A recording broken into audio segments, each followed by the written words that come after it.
ಸಮಯ ಕಳೆದಂತೆ ಜಗದ್ಗುರು ಶ್ರೀ ರಾಮಾನುಜಾಚಾರ್ಯರು ಕಿರಿಮಿಕಂಡ ಚೋಳನ ಕಾರಣದಿಂದ ಕರ್ನಾಟಕಕ್ಕೆ ಪ್ರವೇಶಿಸಿದರು.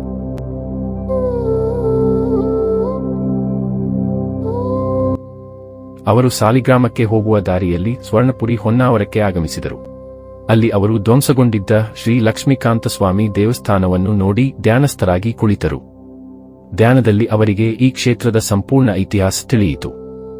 ಆ ಬಳಿಕ ಅವರು ಈ ಕ್ಷೇತ್ರವನ್ನು ಪುನಃ ಸ್ಥಾಪಿಸಲು ನಿರ್ಧರಿಸಿದರು. ಒಂದು ಹೊಯ್ಸಳ ಶೈಲಿಯಲ್ಲಿರುವ ಶಿಲ್ಪವನ್ನು ರಚಿಸಲು ಶಿಲ್ಪಿಯನ್ನು ಕರೆಯಲಾಗಿತ್ತು.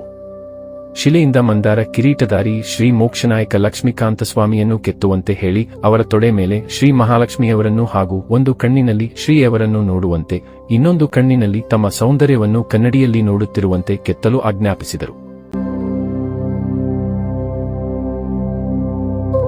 ಮೋಕ್ಷನಾಯಕ ಎಂಬ ಹೆಸರು ಏಕೆ ಎಂಬ ಪ್ರಶ್ನೆಗೆ ಉತ್ತರವೆಂದರೆ ಅವರು ಪಾಶ, ಅಂಕುಶ, ಗದಾ, ಪದ್ಮಗಳನ್ನು ಹಿಡಿದಿರುವರು. ಅಲ್ಲದೆ ವೈನತೆಯನ ಸಾಹಸದ ಸ್ಮರಣೆಯಿಂದ ಶ್ರೀಯವರ ಪಾದಪದ್ಮದ ಪಕ್ಕದಲ್ಲಿ ಅಮೃತ ಕಲಶವನ್ನು ಕಾಣಬಹುದು. ಶ್ರೀಯಾಚಾರ್ಯರು ಅನಂತ ಪುಷ್ಕರಣಿಯಿಂದ ಜಲಸಂಧಾನ ಮಾಡಿ 3 ಬಾರಿ ಶ್ರೀಮೂರ್ತಿಗೆ ಪೂಜೆ ಸಲ್ಲಿಸಿದರು.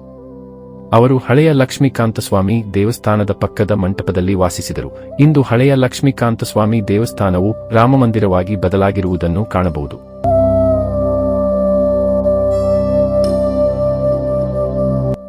ತಮ್ಮ ಶಿಷ್ಯರಿಗೆ ಶ್ರೀ ಲಕ್ಷ್ಮೀಕಾಂತಸ್ವಾಮಿಯನ್ನು ಪೂಜಿಸಲು ಆದೇಶಿಸಿದರು. ನಂತರ ಸಾಲಿಗ್ರಾಮದತ್ತ ತಮ್ಮ ಯಾತ್ರೆಯನ್ನು ಮುಂದುವರೆಸಿದರು.